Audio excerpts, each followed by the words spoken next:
on to 7 a.m. here in Uganda, Kenya, and Tanzania.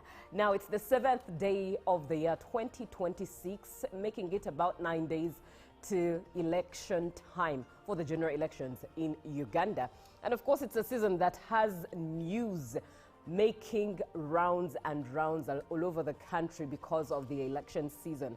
From Starlink having to move its internet usage from Uganda and pausing it. Of course, the election petitions that are stirring lots of emotions, especially for those whose candidatures have been cancelled. Now, my colleagues are definitely speaking more into these matters, but allow me first and foremost to welcome you to the show and also introduce all of us here on set, as you can see us, who are serving you this morning. My name is Julie F. Nataba. I am with Joan Murunji and Robert Chirabo Nyonyintono. Once again, good morning and welcome to the show. Good morning, Robert. A lovely morning to you, Julie. How are you? I'm well, thank you. How? You're doing good? Yep. And you? Very good. Excited regarding the political terrain of this country. Yes, and we're talking about the petitions. There's a story that I know you're burning to talk about. And before you actually even dig deep into it, allow me say good morning, Joan. Of course, good morning, Julia. Good morning, Robert. And good morning to our viewers. Yes, we are the Good Morning Uganda team, and we can absolutely do anything. It is so far a bright, calm morning, and we expect the best. The fact that it's just the beginning of the year 2026. And besides the campaigns and elections, of course, there is a message from the IGG. And yes, for you accounting officers and leaders who under declare or don't declare or over declare your assets. She has a strong message for you. And then Miss Patricia Okiria warned the public officials against all those non-compliant policies. And she says they bear legal consequences if you are found on the other side of the law. And she says the system is now better. You can do any declaration online at your convenience. And she said that the next asset declaration exercise is scheduled for April 2026, and urged all accounting officers and political leaders to do the needful. But besides that, I saw court held the ruling of the other court about the prisoners not voting. For those of you who are advocating for them, I think there is not yet light at the end of the tunnel for them to cast their votes. Oh, wow. Life in prison, or life of a prisoner. Some very, very beautiful rights are taken away. Yeah, yeah. I wonder, yeah, Robert, what do you think? Prisoners voting. I know it's their right, but also let's look at access to information, voting informed. Okay, I don't think they vote for their constituencies because they come from across the country. Yeah. Maybe they would vote for president. President, yeah. Now, would presidential candidates go there to campaign in prisons? Because they also need to have access to information so that they can make wise, informed decisions. That's true. We'll have Yoweri Kaguta Museveni as a candidate, Robert Kyagulanyi Ssentamu as a candidate, Mugisha Muntu as a candidate. Given the words each of the candidate is using, go and campaign in prison, or will they just vote without maybe what I guess because they get an opportunity to watch TV, so they I believe they watch news. Prison life, you enter at 4. I don't think then there is TV in halls. It's very complicated. But of course, they have their right. But you see, when you're arrested also, the reason why people are detained, they are deprived of certain rights. Yeah. And in my thinking, I'm asking, who would their vote go to? Very interesting thought on that. Depending on the sentence. So ideally, would rather leave prisoners out. Would rather leave prisoner out of these matters because it's really, really complicated. Practically speaking, it's very, very complicated. But Robert, let's also shortly and quickly look into the Electoral Commission petitions, especially the mayoral race in Machindi. Yeah. 12 candidates disqualified. Well, we had 12 in the race, if I remember very well. Now one automatically becomes, unless court comes in otherwise, because there are those that were deregistered that are threatened or are saying they are going to court. Now, the Electoral Commission came out clearly as Yasin Omar is celebrating. He held a small press conference. I saw him already saying, even tomorrow I can start work. Oh. Because I'm already in office. But I think it could be too early to celebrate because one, we have some of these that may go to court. Precedent, this electoral season has not shown court ruling against the decision of the Electoral Commission. But the Electoral Commission, Justice Simon Byabakama said, these 11 candidates, one, among people who seconded them, because out of the 25 parishes, you have at least to have 20 people who have seconded you, that among the people who seconded them, they had people who are not voters in that constituency. Now, most of the times it was assumed, paying attention to detail sometimes is critical. People would just meet you and say, are you a voter? And you say yes. And you say yes. You sign, you give in your name. Without asking the critical question, where do you vote? But you're supposed, according to the local government law governing elections and the words of the chairperson of the Electoral Commission, you're supposed to give or second someone, but let me call it give a signature. Yeah. In simplicity, give a signature to someone, or you the candidate take a signature of someone who is a voter in that particular area. Yeah. So if I can't, because I vote and I'm in the register, I can't second someone if I'm in Machindi who is vying for mayorship in Kampala Central Division. Much as Machindi is a division in Kampala. But if someone is vying for mayorship, say, of Kampala Central, Salim Uhuru say, now for me, I vote in Machindi. The fact that I'm a voter and I have a national ID, I'm not a voter of him. That's very true. So they say most of those signatures were from people, or among the signatures, they had people who are not members in that constituency. And there's also, that is what Justice Byabakama said.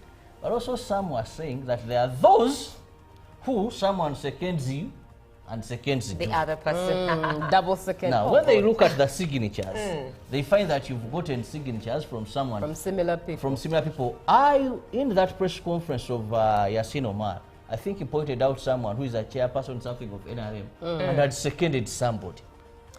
Interesting. So politics can get really dirty from the ground, from its foundation. Sometimes it is ignorance. How this will do these things, I've been hearing from many people, but as long as one is a voter and is registered, he can second you. What does it speak of the candidates if they cannot even follow such guidelines? Why would someone had excitement? Big number, Julie, 11. Let me tell you, let's understand. We had excitement. Yeah. People were rushing. Look at for presidency.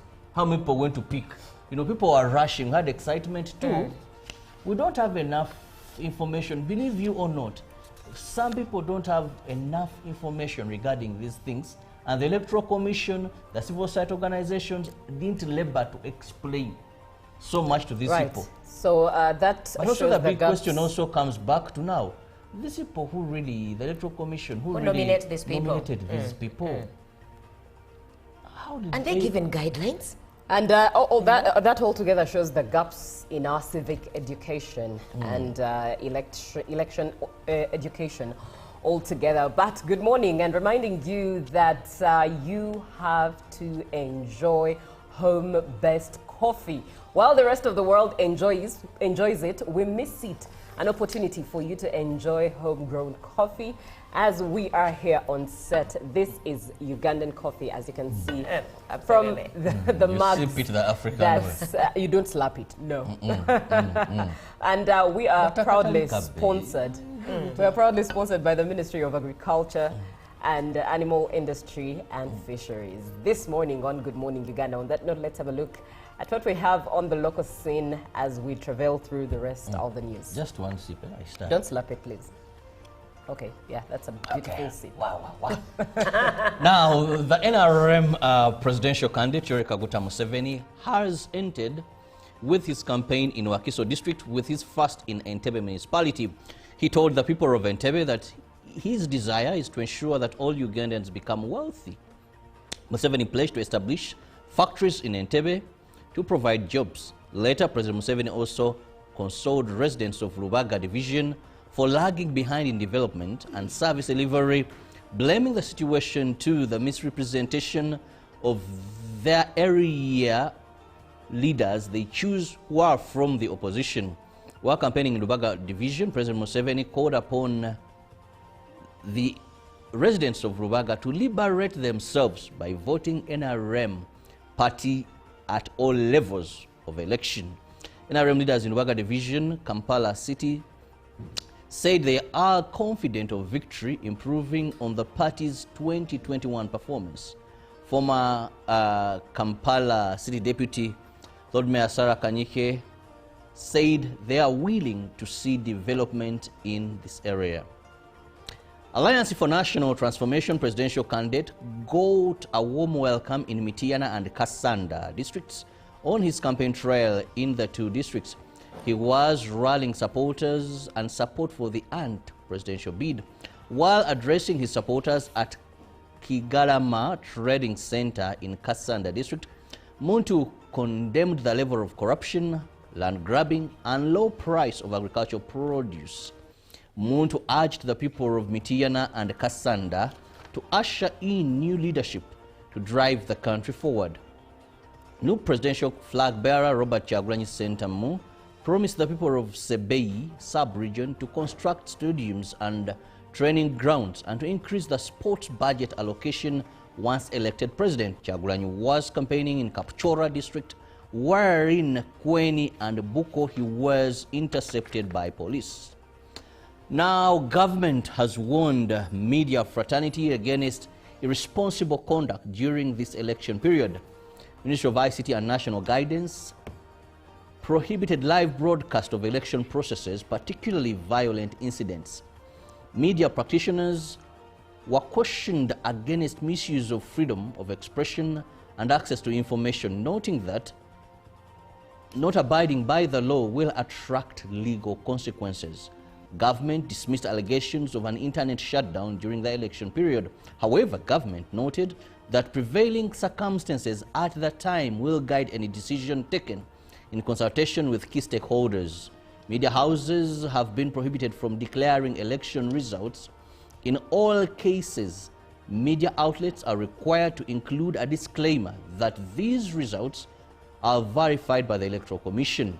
The Uganda Communications Commission blocked all unlicensed foreign satellite operators in the country. The Commission revealed that some individuals using Starlink had infiltrated Uganda before approval of the required license. During the 2021 general elections, government shut down internets, citing misinformation and national security concerns. And officials from the National Identification and Registration Authority met Buganda Katikiro Charles Peter Maiga to hand over his national identity card and appreciate his call for the people to register and acquire the new national identification cards. Katikiro Maiga encouraged the public to embrace this exercise, for which Tiwa Maiga emphasized that registration and identification helps government to plan for its citizens.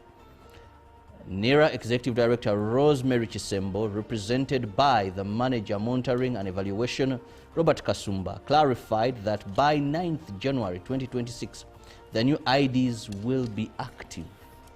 Since NERA started the nationwide renewal and registration of identity cards, new registration stand at 6,152,753. while renewal stand at 13,365,388, and children at 6,342. Now change of particulars are at 32,351. And that brings us to the end of our local stories this morning. Let's look at what Joanne has for us on the international scene. And of course, from the global coverage, what is happening, what is making rounds is the news of Venezuela's president. And the latest development is that Trump officials, including a Secretary of State, Marco Rubio, and Defense Secretary Pete Hegseth, have briefed top U.S. lawmakers on Venezuela Chuck Schumer. Now, the top Democrat in the U.S. Senate says the briefing was vague and unsatisfying, while House Speaker Mike Johnson says the operation was decisive and justified. Now, earlier, Venezuela's Nicolas Maduro said he was still president, and he pleads not guilty to drug trafficking and other charges in his first appearance at a New York court. Now, the hearing ended with a tense exchange between a member of the public and Maduro, who said he was a prisoner of war. BBC reporter in court said earlier dramatic images showed the pair being transferred to the courthouse in handcuffs, surrounded by armed officers. And still to come from Venezuela, Delcy Rodriguez was sworn in as the acting president of Venezuela at the National Assembly on Monday. Now, this came following the capture by the U.S. forces of Nicolas Maduro and his wife, Celia Flores, earlier on Saturday. As quoted, "You are hereby a citizen Delcy Bloema Rodriguez Gomez, invested with the office of acting president of the Bolivarian Republic of Venezuela. Congratulations," said George Rodriguez, president of Venezuela's National Assembly, as he administered the oath to the former vice president. Now, during her swearing in, Delcy referred to the recent attacks against the country and expressed her distress over the suffering that has been caused to the Venezuelan people.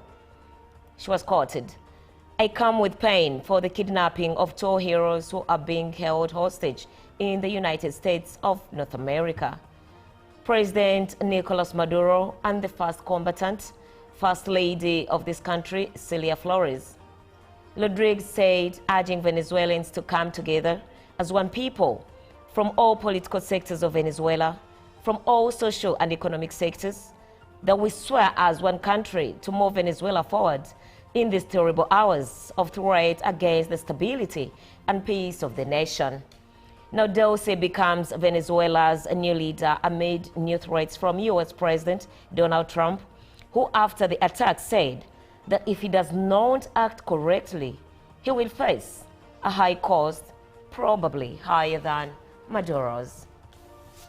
And of course, from the continent of Africa, Guinea's Supreme Court on Sunday confirmed General Mamadi Doumbouya's victory in the December 28 presidential election.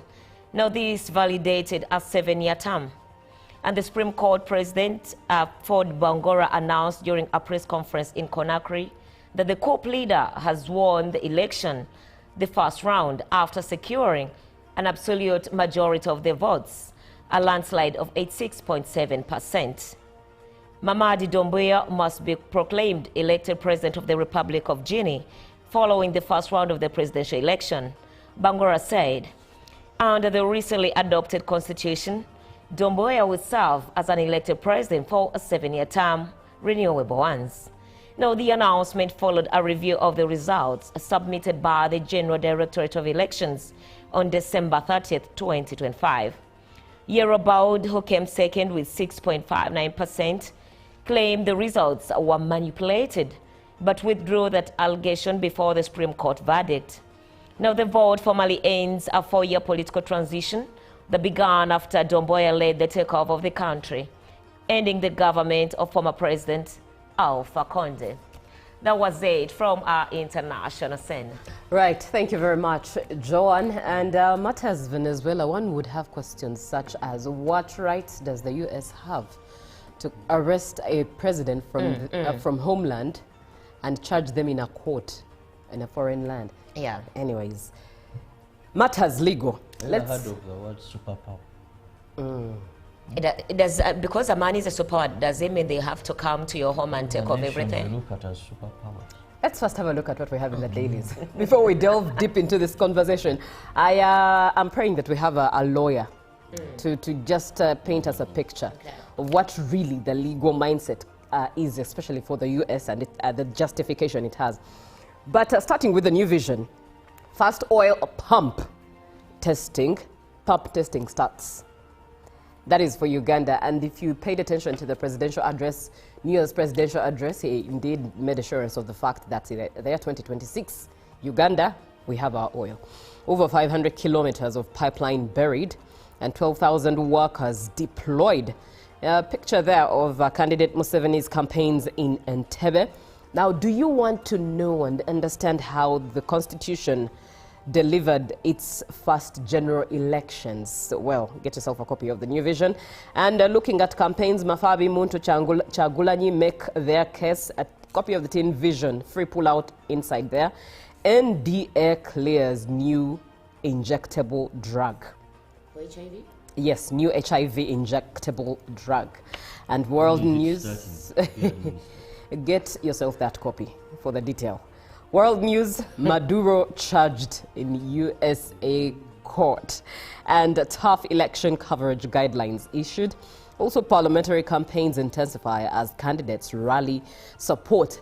Now, looking at the Daily Monitor, internet worries uneasy calm in light of government's reassurance and warning. Citizens are wary that the state may shut down the internet and lock out some 10.6 million Twitter, now X, Facebook, WhatsApp, Instagram and TikTok users across the country, as it did for 100 hours during the 2021 polls. As it is in Uganda, we are 14 million users of the internet. So if 10.6 are closed out, I don't know what that means. And the Lizard says slay queens and kings can now rest easy. Yeah. That is when the internet, that the UCC confirmed that we won't shut down the internet so far. Quickly put conditions. I remember Honorable Nyombi Tembo was very clear. He said it would depend on the prevailing conditions at that time. Right. And after consulting stakeholders. So it is very early to jubilate. It's not an end-to-end statement. Circumstances that will prevail will determine. Right. Let's fly to the rest of East Africa. Quickly look at the Citizen. The Citizen DSE investors gain 6 trillion shillings as banks go top. Also, ECOP reaches 79% partners eye July completion. And Venezuela's new leader softens stance amid fresh Trump threats. Very interesting. Nation, a very interesting statement there. Why national reconciliation bid faces skepticism. Let's look at the Daily Nation. In Kenya, tea barons 3 billion shillings deal costs Kenyan farmers Iran market. And alarm over bloody start of the year with horror road crashes. That's in the Daily Nation. Now, we do have the Gazette as well as of the 31st of December 2025. The Gazette there displayed is the table of contents, but notices to pay heed to a Marriage Act. Church being noticed is Kabatura Full Gospel Church, denomination Born Again, village Kabatura, parish Nyarugote, sub-county Nyarugote, county Nyarugote, Nyabubari, and district is in Bushenyi, given under the hand of the Honorable Norbert Mao, Minister of Justice and Constitutional Affairs, as of the 28th day of October 2025. Also, the other church being recognized to carry out the action of marrying Ugandans. Church Chizinda Full Gospel Church, denomination Born Again, village Selsi, parish Word 4, and sub-county is Ishaka Division. County Ishaka Municipality, district is Bushenyi, given under the hand of Honorable Norbert Mao as of the 28th day of October 2025. The other church to take note of is Buramba Full Gospel Church, denomination Born Again, village Buramba 1, parish Buramba, sub-county Ishaka Division, county Ishaka Municipality, district Bushenyi, still given under the hand of Honorable Norbert Mao, Minister of Justice and Constitutional Affairs, as of the 4th day of November 2025. And those are basically the notices to pay heed to in the Gazette. For now, let's have a short break as we enjoy our Ugandan coffee that has been sponsored by the Ministry of Agriculture, Animal Industry and Fisheries, and encouraging you. I hope yesterday you got a pack for yourself, right? You bought a pack of Ugandan coffee for yourself. If not, make sure to get one today so that... What is happening? So you want to just enjoy Ugandan yourself. coffee. When we get back, we'll be having a conversation in the real, so save the number 0709 602592 to be part of the conversation. Good morning. Live from UBC Studios this is Good Morning Uganda.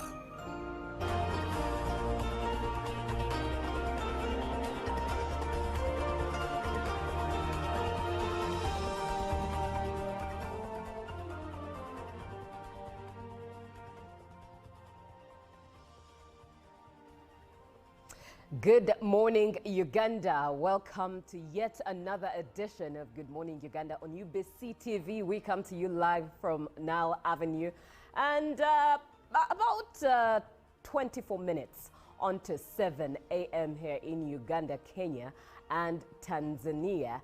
Now, it's the 7th day of the year 2026, making it about 9 days to election time for the general elections in Uganda. And of course, it's a season that has news making rounds and rounds all over the country because of the election season. From Starlink having to move its internet usage from Uganda and pausing it. Of course, the election petitions that are stirring lots of emotions, especially for those whose candidatures have been cancelled. Now, my colleagues are definitely speaking more into these matters, but allow me first and foremost to welcome you to the show and also introduce all of us here on set. As you can see us, who are serving you this morning. My name is Julie F. Nataba.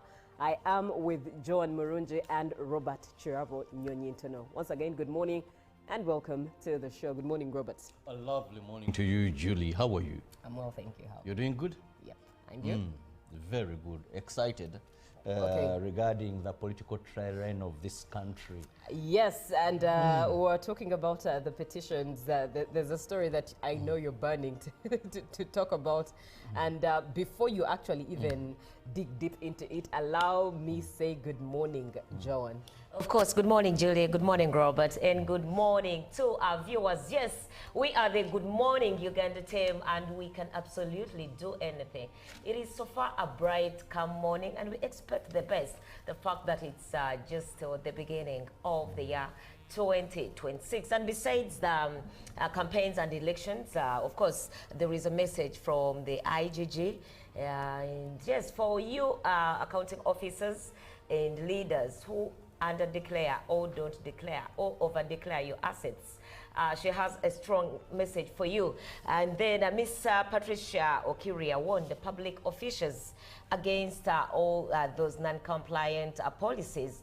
And she says they bear legal consequences if you are found on the other side of the law. And she says the system is now better. You can do any declaration online at your convenience. And she said that the next asset declaration exercise is scheduled for April 2026, and urged all accounting officers and political leaders to do the needful. But besides that, I saw court held the ruling of the other court about the prisoners not voting.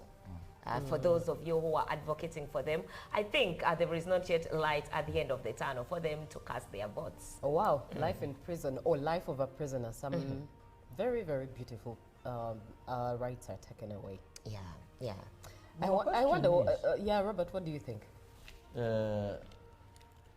Prisoners voting. I know it's their right, but also let's look at access to information, voting informed. Okay, I don't think they vote for their constituencies because they come from across the country. Yeah. Maybe they would vote for president. President, yeah. Now, would presidential candidates go there to campaign in prisons?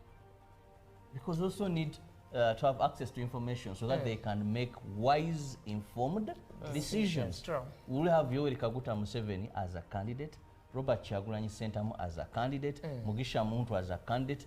Given the words each of the candidate is using, go and campaign in prison, or will they just vote without maybe what I guess because they get an opportunity to watch TV, so I believe they watch prison news. life, you enter at 4. I don't think then there is TV in halls. It's very complicated. But of course, they have their right. But you see, when you're arrested also, the reason why people are detained, they are deprived of certain rights. Yeah. And in my thinking, I'm asking, who would their vote go to? Very interesting thought on that. Depending on the sentence. So ideally, would rather leave I'll sit to prisoners that. I'll out. sit would rather leave prisoner out of these matters because it's really complicated. Practically speaking, it's very loud. But Robert, let's also shortly and quickly look into the Electoral Commission petitions, especially the mayoral race in Machindi. Yeah. 12 candidates disqualified. Well, we had 12 in the race, Yeah. if I remember very well. Now one automatically becomes, unless court comes in. Otherwise, because there are those that were deregistered that are threatened or are saying they are going to court. Now, the Electoral Commission came out clearly, as Yasin Omar is celebrating. He held a small press conference. I saw him already saying, even tomorrow I can start work. Oh. Because I'm already in office. But I think it could be too early to celebrate because one, we have some of these that may go to court. Precedent, this electoral season has not shown court ruling against the decision of the Electoral Commission. But the Electoral Commission, Justice Simon Byabakama said, these 11 candidates, one, among people who seconded them, because out of the 25 parishes, you have at least to have 20 people who have seconded you. That among the people who seconded them, they had people who are not voters in that constituency. Now, most of the times it was assumed, paying attention to detail, sometimes it's critical. People would just meet you and say, are you a voter? And you say yes. And you say, yes, you sign, you give in your name. Without asking the critical question, where do you vote? But you're supposed, according to the local government law governing elections and the words of the chairperson of the Electoral Commission, you're supposed to give or second someone, but let me call it give a signature. Yeah. In layman's simplicity, language. give a signature to someone or you.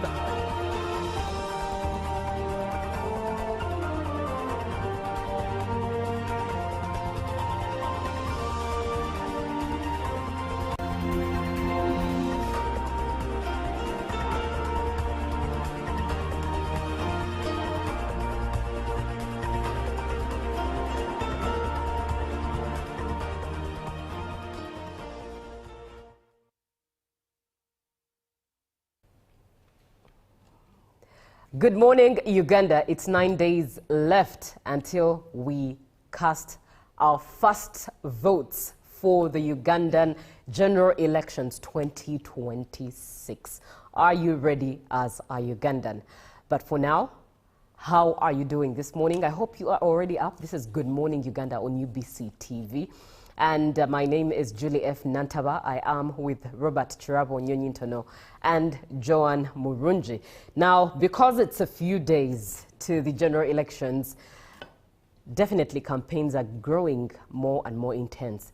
And of course, 13th January, it's when the last campaigns should take shape.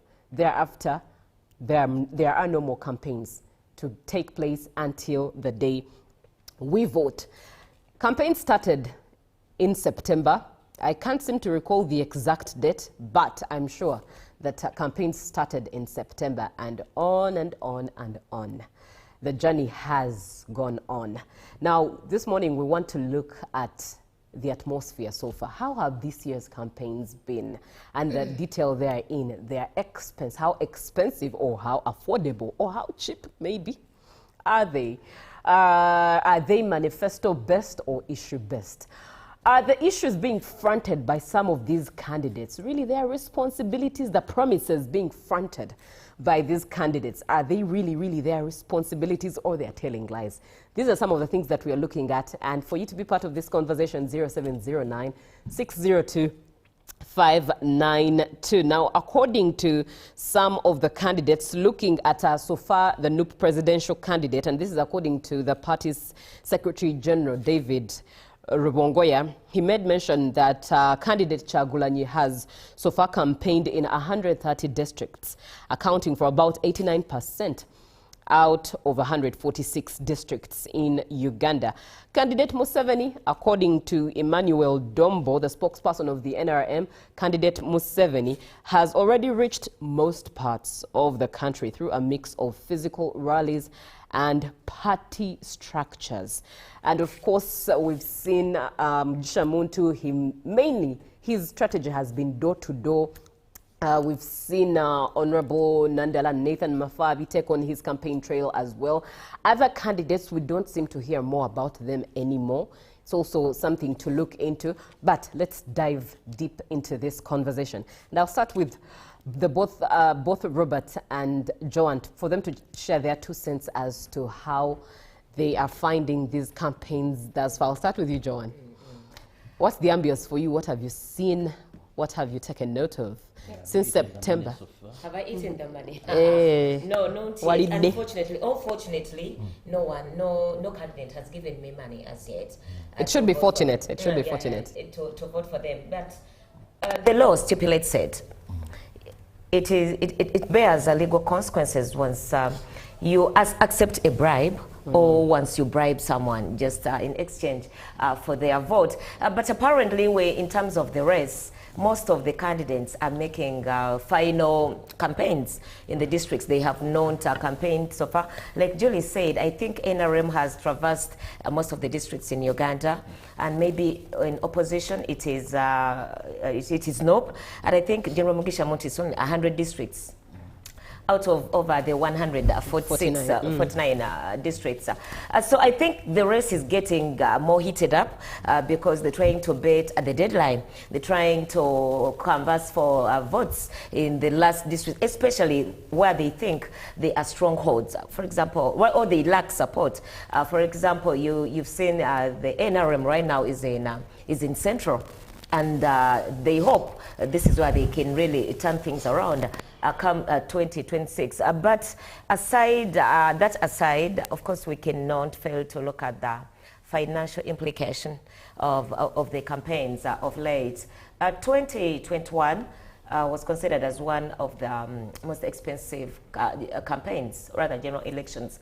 But then 2026 has surpassed 2021, according to observers and analysts, because I spoke to, I think it was Honorable Richard Sebamala, and he said, for one to win a parliamentary seat, they are likely to spend over 500 million. One, it couldn't be specifically in bribing or gifting voters, but it could be posters, it could be billboards, it could be banners, accommodating welfare of agents, campaign managers, and everything. Paying them. And pay, exactly. No one works for free. So it may not necessarily be through gifting and bribing, but these really financially deepen the strains of these candidates. And of course, we cannot avoid to talk about the preparations. Because you have 5 years to adequately prepare for these campaigns. I could take an excuse from the new entrants, those ones who don't know how the campaigns trail are, and maybe they would have budgeted short of what is happening.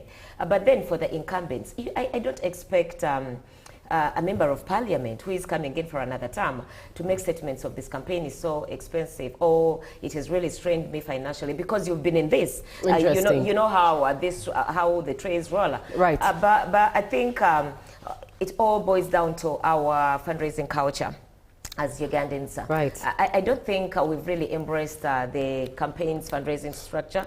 I will take an example of the USA.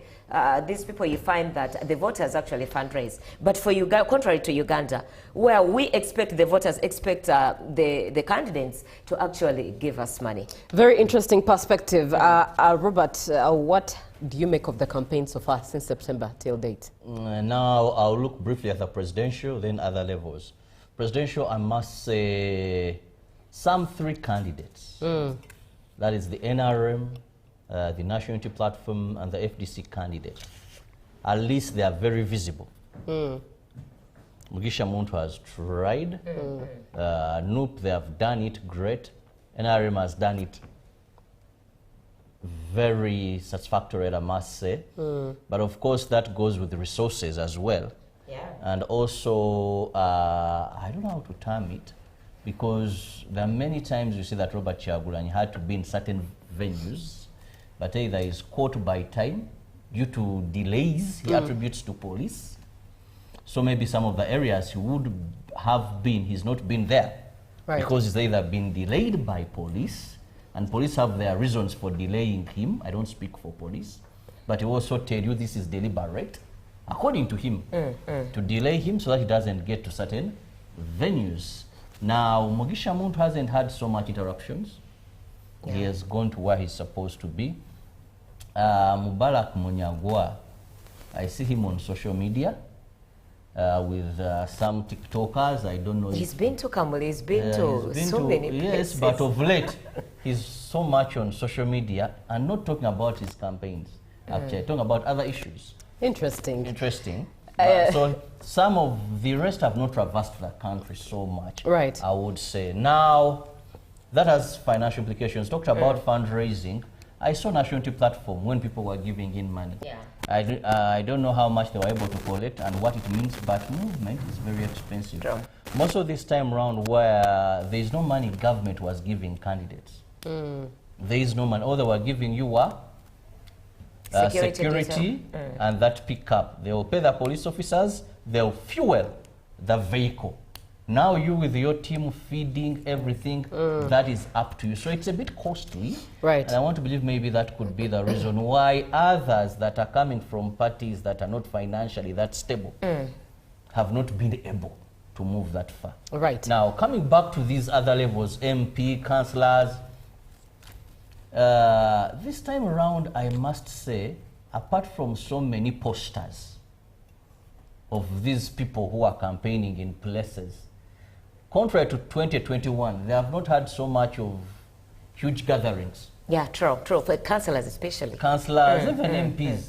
Because those days, he's going to be here, he's going to... This time, I don't know why. They are very thin on ground. I last saw Honorable Betty Nambos. He was in some town in Mokono. But also the turn-up was very funny, I don't know if people are so busy this time that they prefer going for presidential candidates and these other people are not attracting their attention. Moreover, some have been there for so many times. Right. Now seeing them again doesn't make so much to them. But I've also seen noise. And I'm getting very tired of this. Someone gets a truck, puts on loudspeakers. The candidate is even not there, but they have paid these people that... What do you want to call them? Drives. They call them drives. They call them drives. Someone goes making noise, parks somewhere for about 40 minutes. The thing shouts for you. Each one of them in a place that is not designated by the candidate. Not even, I almost took some, he parked in front of my gate, shouting, that's so playing songs. Interesting. And others have gone for door-to-door. But the reason why many don't want door-to-door is door-to-door. Most of the times you end up giving out money. Yes. Because when you come to someone's home, and Ugandans are very open and clear. You want my vote, honorable, but what do I get in return? But honorable, anyways, when you go, you won't come back. So clear me now. Right now. Clear me now. A comment from Ismail at Express the 14 Foot Portal says that good morning and Happy New Year. The campaigns so far have been peaceful compared to the past, and I think he has a point. Yeah. Yes, there's been pockets of violence here and there, but it has not been as intense as the previous. As in the past, yes, and I do agree with Ismail. And he says that we have realized unopposed candidates raise and also strong opposition leaders return to the ruling party, especially in the northern region and other areas. Interesting observation. Ismail, good morning, Uganda. Happy New Year to you all. It's really absurd that our elections for political positions have been turned into business than leadership. And bribing voters really indicates what will happen to the candidate after winning. He or she will make sure he gets his money back once in office other than working for people. This is Edson Muhanji in Entebbe, and there is a point here.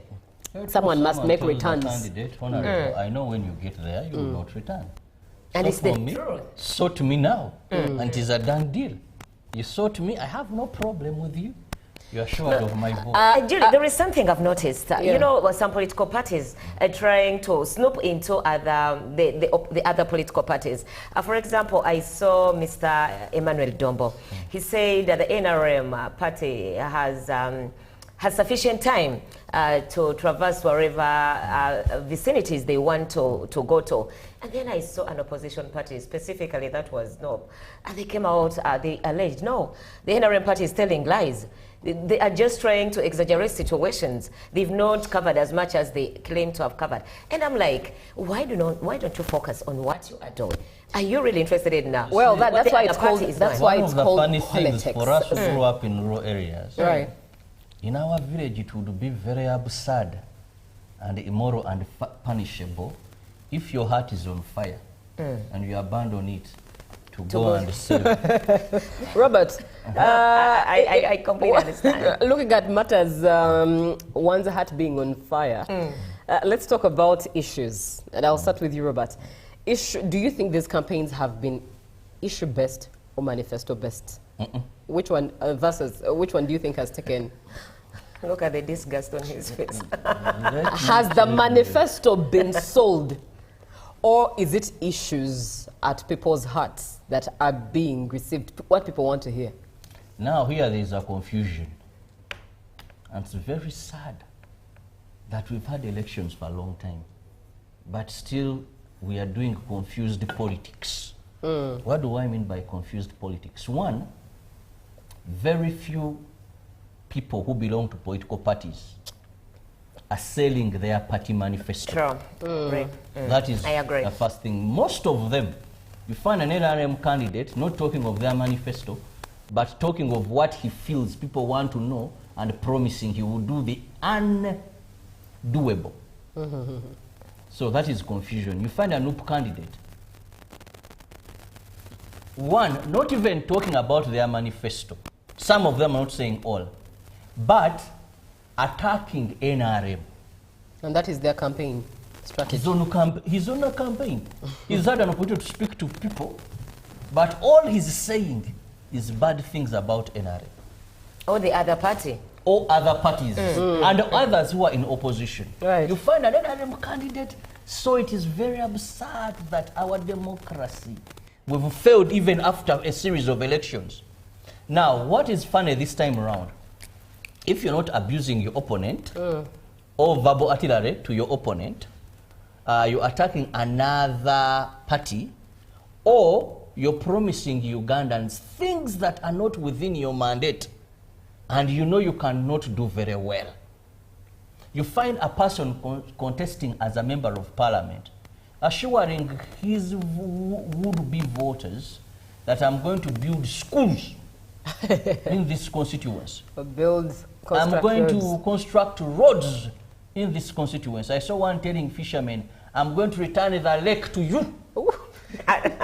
Once voted a member of parliament. You know, sometimes Ugandan politics is very I'm going to return the lake. I will remove soldiers. I will do this. Now, time is very... So, it is very confusing, very absurd. Right. And you see, fun enough, then this clapping and cheering. But this, a councillor, what role how is he going to build schools? How is he going to chase the army from the lake?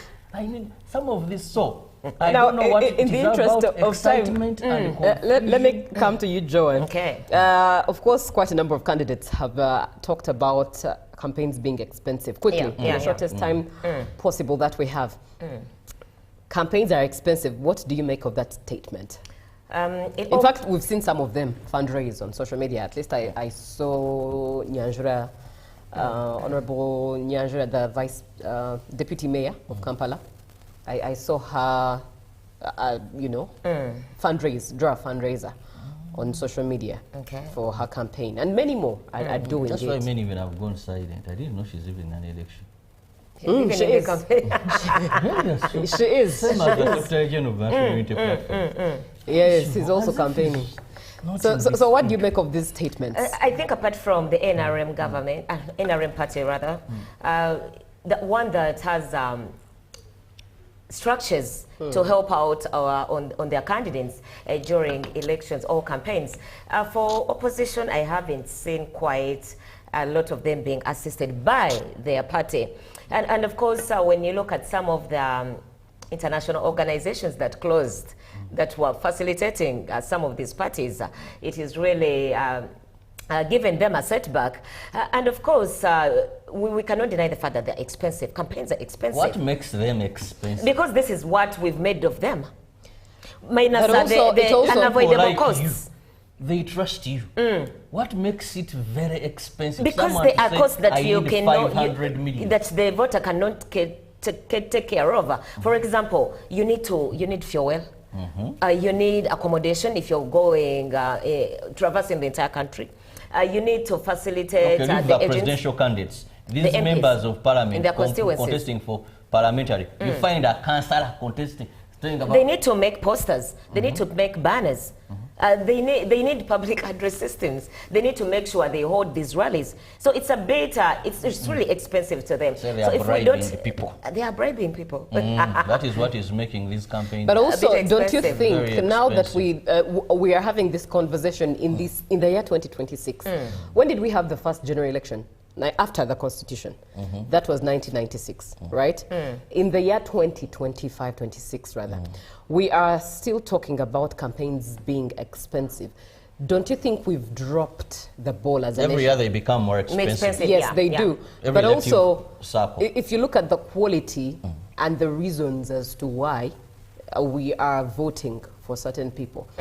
Back in the day, I was never a voter, but when you hear some of these men and women who were in positions of serving Uganda, when you hear names such as the late Honorable James Wapakabulo, when you hear names like that, and study Cecilia Ogwal, yes, and study their work, their journey as servants, as leaders at that time, you wonder what happened to us now. In our generation, the 75% of us who are consuming and occupying Uganda right now, we have not got that opportunity to experience that depth of leaders, speakers. Yes, they will say that, okay, I'll lobby that we get a road.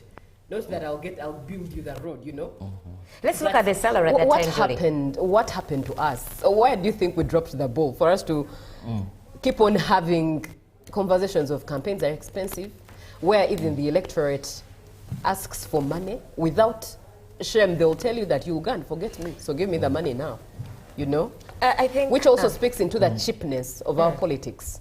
First, I want to believe we lost value and seriousness for elections in this country. That is one.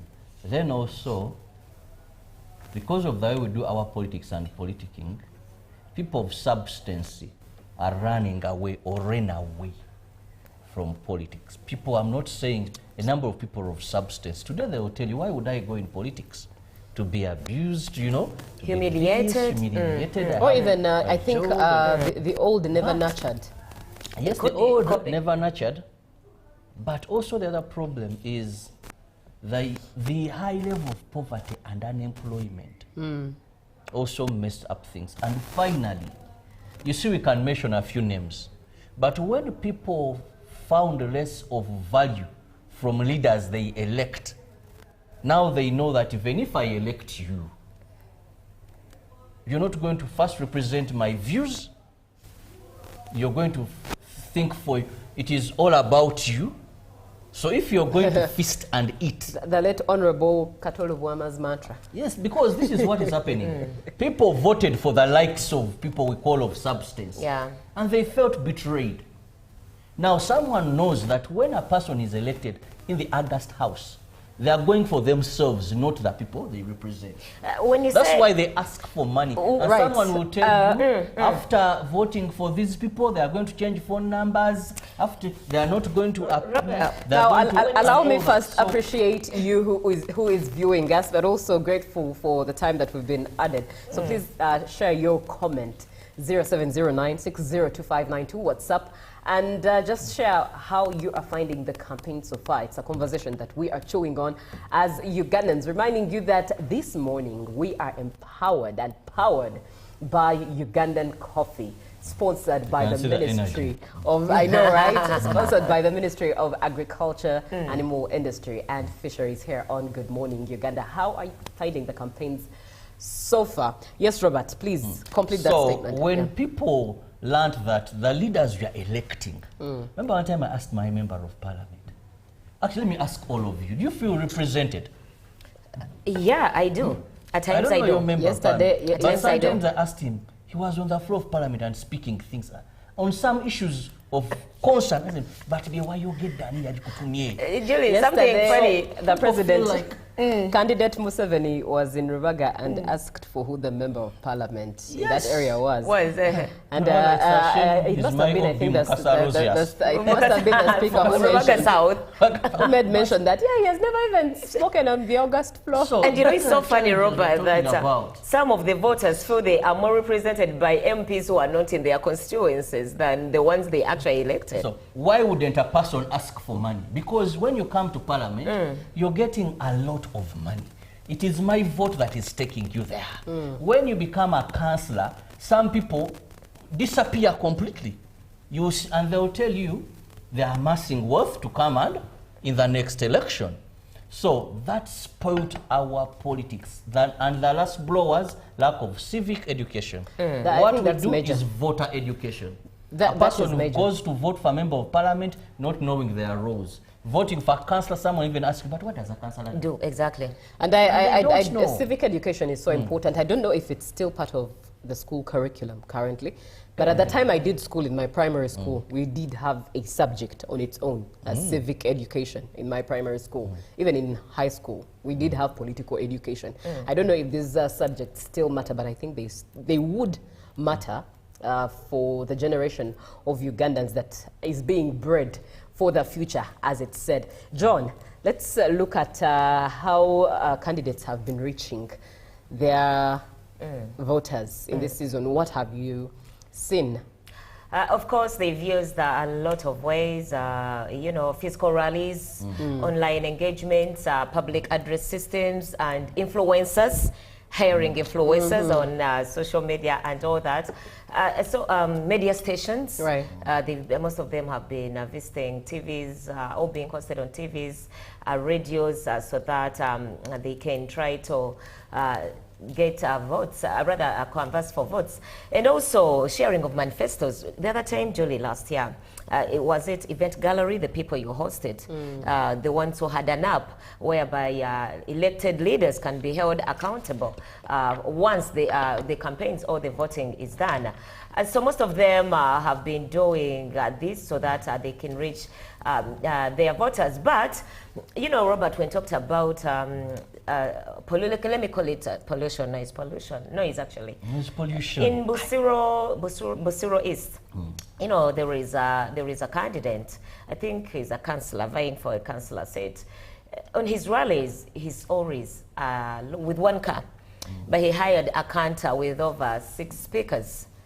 And he goes maybe in a designated place and he decides to put the volume at the loudest. Thing there. Exactly. And I'm wondering, you're only having your car, not even for a voter, but you're carrying your agents, your team manager and everything. If you are campaigning for your people who are on your team, why don't you just talk to them closely? Why must you get a public address system?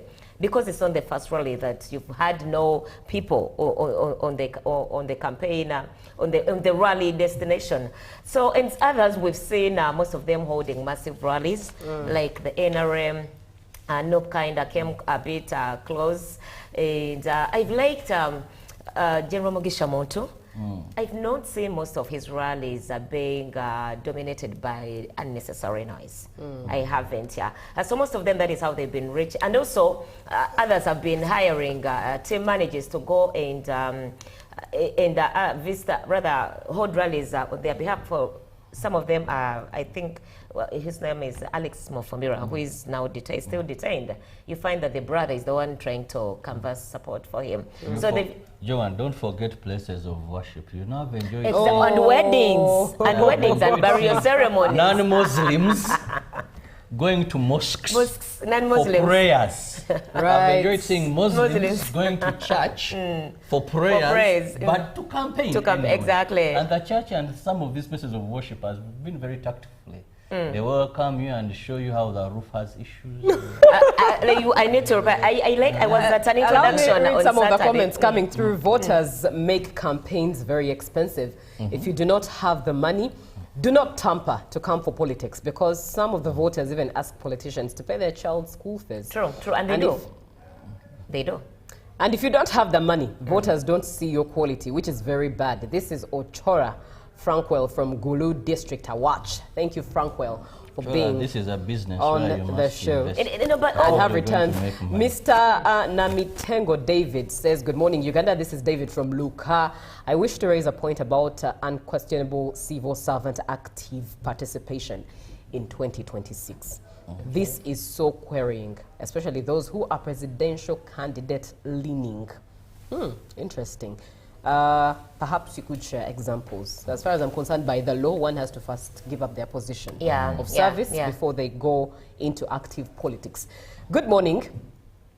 Phillips from Karamoja. The campaign is coming to an end. What has it meant for Uganda? Well, it is bad leaders. It is bad leaders will be elected. Wow.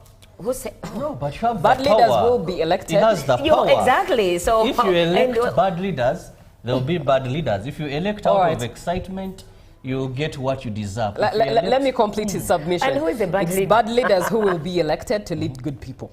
Why?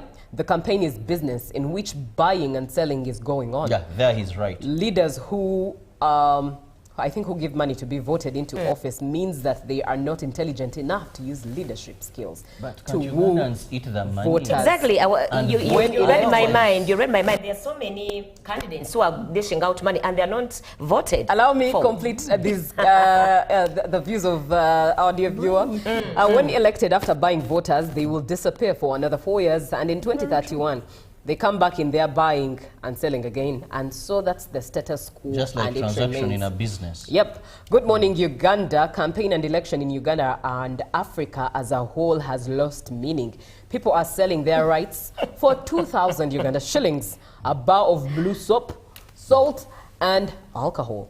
Electoral commissions should come up with a strong regulation that stops this violation of human rights. I've witnessed people lining up in a long queue to openly receive money and other stuffs like that from many politicians.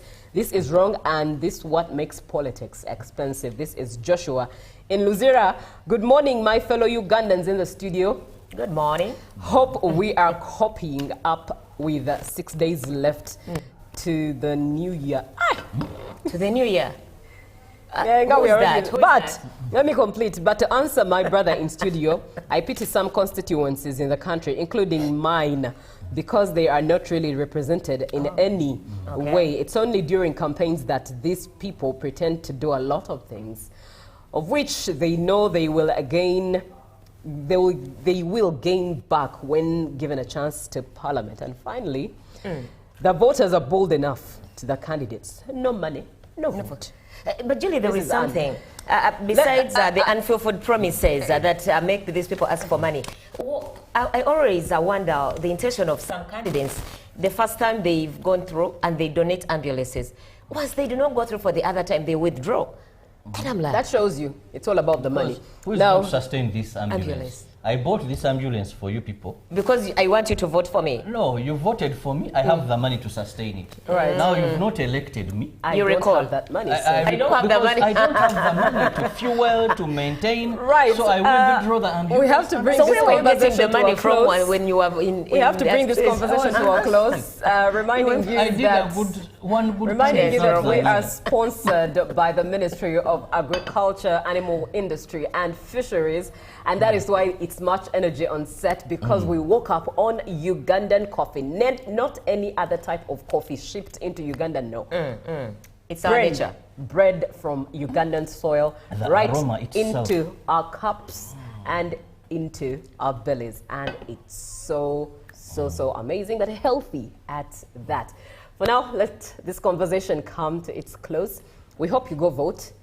Given money or not, exercise your right and exercise it as you must. What has that candidate told you? What have you heard? Will they eat the serve money, you? but choose wise. No, it's wrong. It's against the law to bribe the voters. But if someone has given you the money willingly, as a gift? as a gift. Okay. Although But of course, they you know should the be. purpose of the money, why they are giving. Leave Yeah, alone a gift. yeah. This, they are giving. No, let's you not vote pretend for that we know Let's why not they pretend. We know why, but you'd play So, your part and vote use your right wisely. sense of judgment. Yeah, Yeah. use your right sense of judgment.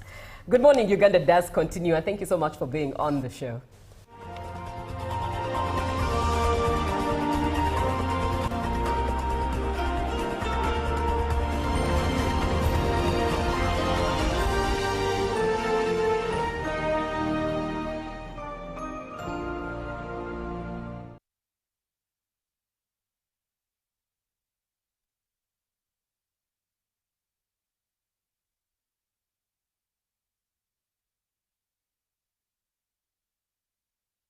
Exercise can't be sustained. Eating can't be stopped. It's even harder to lose weight. Come and give it a try. Genshikang L-carnitine chromium capsules. Plant extract, scientific ratio. Take 3 capsules each time. The active ingredient accelerates fat burning,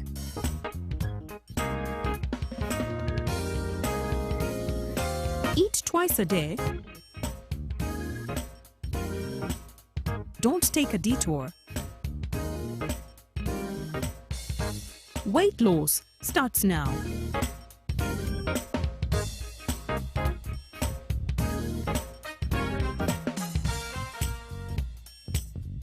Genshikang L-carnitine with chromium capsules helps you stay in shape. Please follow medical advice when taking this product. For more information, visit our website www.hgo.com or call 0800 335555. Juko. Yo. Check the shopping, man. What's your secret? Uganda wange, haven't you heard of the parish development model PDM? Yes, I did, but I thought it was just a talk. No, Sebatia. It is real. I and a few friends together formed a circle, accessed money from the PDM, invested in a poultry project, and now things are moving. Juko. I thought I was one of your friends. You are. But you left me behind. I didn't leave you in poverty. What you do, just visit your LC2 chairperson and your parish chief and start the process of economic transformation. Just like that. The parish development model is an initiative from the government of Uganda through the Ministry of Local Government designed to transform all lives of Ugandans for the better. PDM, my parish, my development, my life.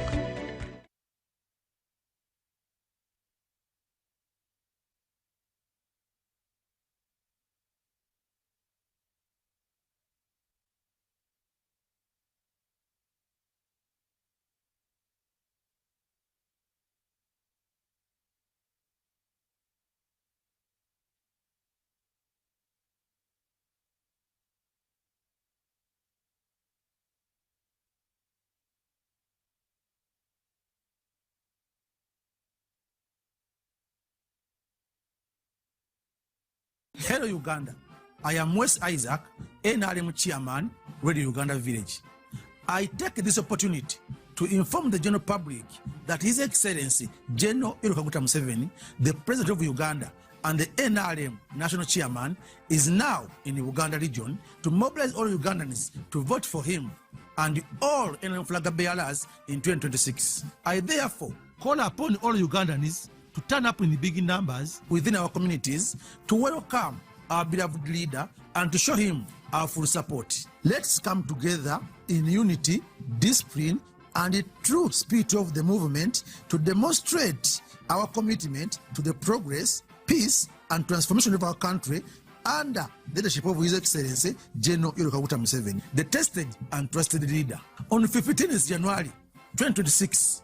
Vote for His Excellency General Kaguta Museveni and all NRM bearers for continued development, stability, and prosperity. Long live NRM, long live General Kaguta Museveni, for God and my country.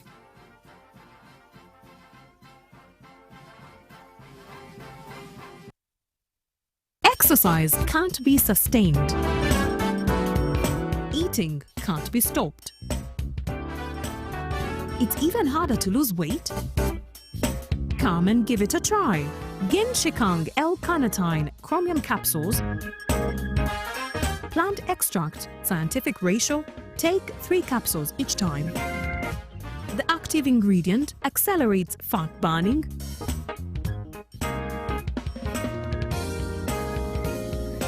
eat twice a day. Don't take a detour. Weight loss starts now.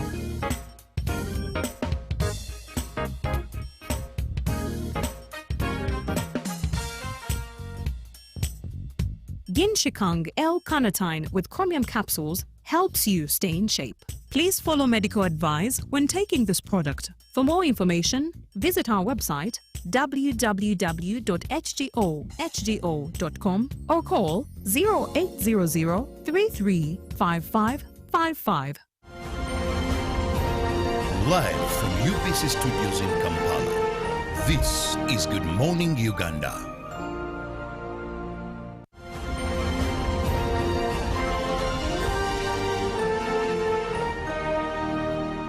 Brought to you by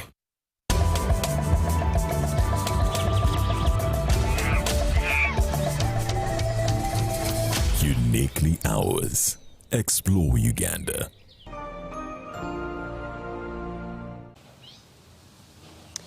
Welcome back and thank you once again for joining us on UBC. My name is Zakia Laki. We are at just another spot in the Kabaka's Palace, but this one is attached to dark tourism. It is Idi Amin's torture chamber. It has so much attached to it. But let's get to listen from the guide himself. My name is Elvis. I'm currently at the Idi Amin's torture chamber, the place where thousands of Ugandans lost their lives. The place where we are, it was constructed in the 70s during the Idi Amin's government. When he became president, this palace was already a barracks and soldiers were living around here. So he hired Israelis. Israelis during that period were known to be good architects. He brought them here to construct for him a place where he could store most of his weapons. So this place was more of an armory or a bunker where military weapons were stored. And this is the exact way how actually Israelis could build their bunkers. They hide them underground. And again, the truck would come in a reverse form, driven straight. This entrance had a strong metallic door which was only opened when the truck of weapons had arrived, so it could easily go inside in a reverse form. The place has its 5 cells, as we're going to see them, constructed on the height of the truck. So the truck could park on one of them, then opens up in the sides to the offloading of the weapons. After the 8 months, this place, the purpose was turned to a torture chamber. They started capturing those whom he suspected to be against the government. They could arrest wherever you are, turn your arms at the back, blindfold you, park you in the boot of the car, then drive you around the town for some good hours to mentally distract you so that when you reach here you cannot tell where you are. Most of the people who died in this place, many thought they were far from the city Kampala, yet they were still within Kampala. So this made them unable to escape. Actually, over the country, it is estimated to be 25,000 Ugandans, but only here it is 19,000 Ugandans, and they were only men because men are known to be frontliners in politics, especially intellectuals, lawyers, doctors, church priests, those who stood and spoke against the government. They're the ones who were tortured and were killed from here. All over the country, there were many places of the same kind, but since Uganda is a developing state, most of them have been destroyed. Some are now business centers which are no longer even visible. This is the only which has been preserved and left intact to serve as an education purpose to the schools and also to serve as a tourist destination for the visitors who come here. Bodies were thrown out in the King's Lake, on the road to Skypo from rioting, others dumped in the River Nile. Many were buried within this palace. We have many mass graves which have not been identified. These atrocities happened both during the time of Idi Amin and Milton Obote, because Obote came back for the second term and served up to 1985. So it's one of the reasons why even the king cannot sleep in his palace due to the bloodshed which took place here. Yeah. So those that were buried outside, were they picked from here and buried outside, or they died and stayed in here? Those, they were picked from here, the bodies, and they were buried within these palace grounds. Yeah. So when you talked about how they were taken around town for distractions, were they blindfolded for them not to notice where they are? Yes, they could blindfold you, then drive you around the town for some good hours to mentally distract you so that you couldn't notice where you are. Yep. So actually this was a trick actually of avoiding these people to escape. Because if you thought of escaping, you didn't know where you are. So it was a challenge for a path to take. So it couldn't be easy for someone to escape. Yeah. The floor was filled with water. We shall see the water line, and the water was later electrified, where other men were placed. For those who even failed to speak, they were electrocuted, and others were locked up inside the cells. Almost 100 men packed in one cell. Serious torture, hunger, and suffocation could kill them, yeah, because the cells had sliding doors to lock them inside safely. Does that mean the moment you entered here, there's no going back? Yes. If you're suspected, yeah, and you're innocent? Of course, there are many those who die not because they're guilty, yeah, just because you are suspected, yeah, of something. Yeah. Okay, let's go to the chambers.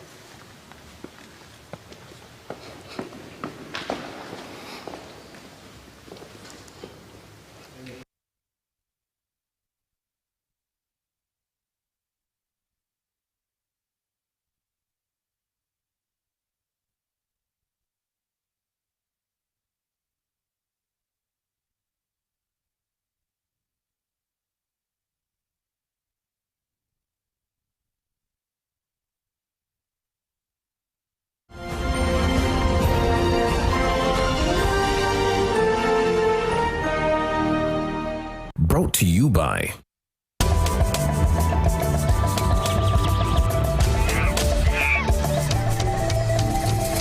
Uniquely Ours. Explore Uganda.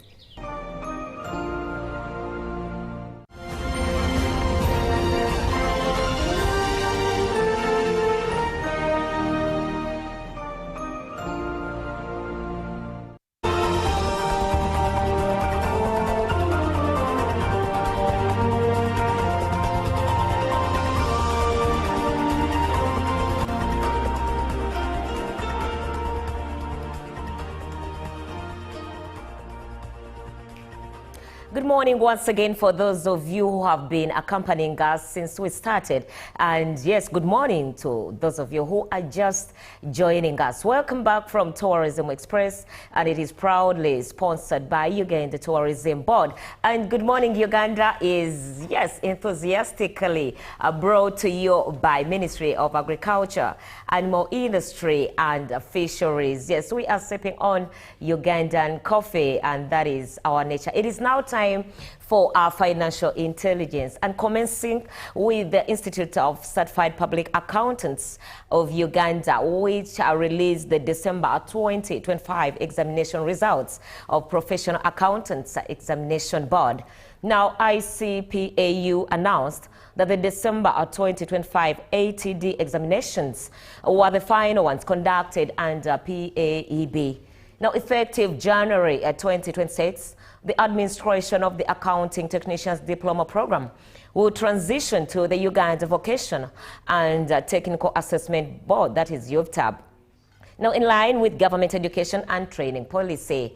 And of course, a list of 6,309 candidates sat for the examinations. Let's have a look. It is my pleasure as President to declare the results for the CTA exams for the December 2025 diet released. Thank you. We are happy to note that the number of accountants are growing and the stature of the accountancy profession is being implemented in the structure of the profession is also being implemented in the economy. But it's our humble request to the media houses around that kindly always cross-check with the institute when we are talking about matters of the accountancy profession. 6 of the 7 candidates who passed that last paper were attempting it for the first time. So you can see that the motivation and the morale was very high. So this demonstrates that CTA papers are passable as long as there is adequate and appropriate preparation for the exams. What defines success is the ability to rise, adjust, and try again. I encourage you to use your results as a guide. Begin preparing early for the 2026 diets, seek feedback, attend revision programs, and make use of your tuition providers. Believe in your potential above all, and we look forward to celebrating your success in the future. Permit me, ladies and gentlemen, to share some updates from the Institute. This is our first formal engagement in the year, and I'd like to seize this moment to update you on what we have prepared for you this 2026. The results. And of course, from our export news, President Museveni will preside over the opening of the Luwero Investment Forum Expo, said to take place from 6th to 7th January 2026. Now, the expo for manufacturing companies in Greater Luwero, comprising Luwero, Nakasongola, Nakaseke, will showcase cutting-edge products made for the public. The organizers say Ugandans are showcasing the power of local manufacturing. Now, the Ugandan-made products include armored vehicles, TVs, refrigerators, uniforms, value addition items. Let's have a look at the preparations. So people have been wondering, what are things made in Uganda? Things made in Uganda started in Namunkekera. Namunkekera, that's where Kapeka is. And Kapeka, there are so many factories, but people have been naming them to be General Salim Saleh's what? Factories. But these are factories for investors from different countries across the world. So they are Chinese, they are Indians, they are Japanese. You can't imagine that even there are things now we export from Namunkekera, which is Kapeka, from Kapeka to European countries, like uniforms for army. We have so many other gadgets classified. We export food, we export grain, and even other manufactured things from Uganda. There are so many things that we are going to find here tomorrow. There will be shoes, there will be TVs, fridges, even vehicles which are armored vehicles which are manufactured in here in Neke, Nakasongola. We'll have uniforms for different companies. Agala kwebaza government ya NRM nti emyaka ana gyemaze mu buyinza ffe bannabulemeezi ne Luweero tulina kye tulabako. Bw'otunuulira amakolero agazze wano ge tuzze okwoleswa. It's the time to let Ugandans know that if you love your country, there are so many things that you can achieve in it. It starts in you, believing in yourself and knowing that really God created you to be in that country. So in your country, you are the very person to make others love your country by not talking bad about it, but improving on the services. Because all these things you see around, they will be full of items manufactured in Uganda. And of course, yes, we cannot leave GMU business without giving you the rates of Forex as they stood on 5th January 2026 by Bank of Uganda. And starting off with the US dollar that was buying at 3,517.73 and sold at 3,627.73. While by midday, the dollar was buying at 3,618.18 and sold at 3,628.18. By close of business, the buying rate for the dollar was 3,618.68 and sold at 3,628.68. Whereas the Great British Pound bought at 4,863.86 and sold at 4,878.76. The euro had a buying rate of 4,220.82 and sold at 4,232.85. And from the neighbors, the Kenyan shilling bought at 28.03 and sold at 28.15. And the Tanzanian shilling bought at 1.44 and sold at 1.48. And the South African rand bought at 219.47 and sold at 220.14.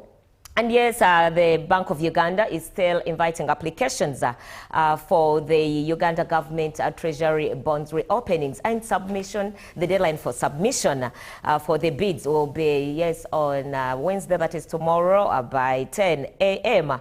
And these are bids from primary dealers and other commercial banks that are supposed to be submitted electronically. That is it we had for GMU Business. We shall bring you more business insights throughout the entire week. Coming up is Julie with the agenda. Good morning.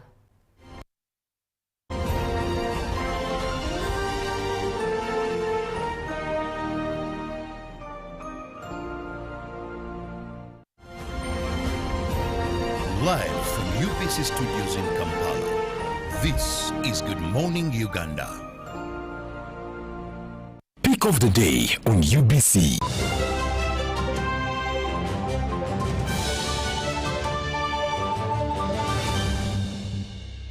Was brought to you by I'll call you every day, yeah, yo, baby, don't know. You can now get all the Chibuzi out with MTN voice bundles. Call all networks. Kubei Dondoro. Buy a 25-minute voice bundle for only 1,000 or buy any daily voice bundle of your choice. Dial *100 *21# and select daily or use the My MTN app. When we talk together, we are unstoppable.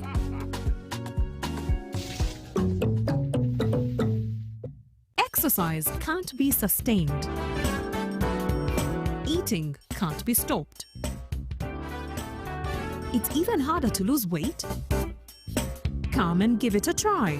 Genshikang L-carnitine chromium capsules. Plant extract, scientific ratio. Take 3 capsules each time.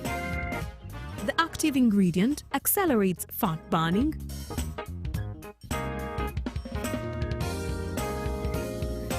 eat twice a day. Don't take a detour. Weight loss starts now.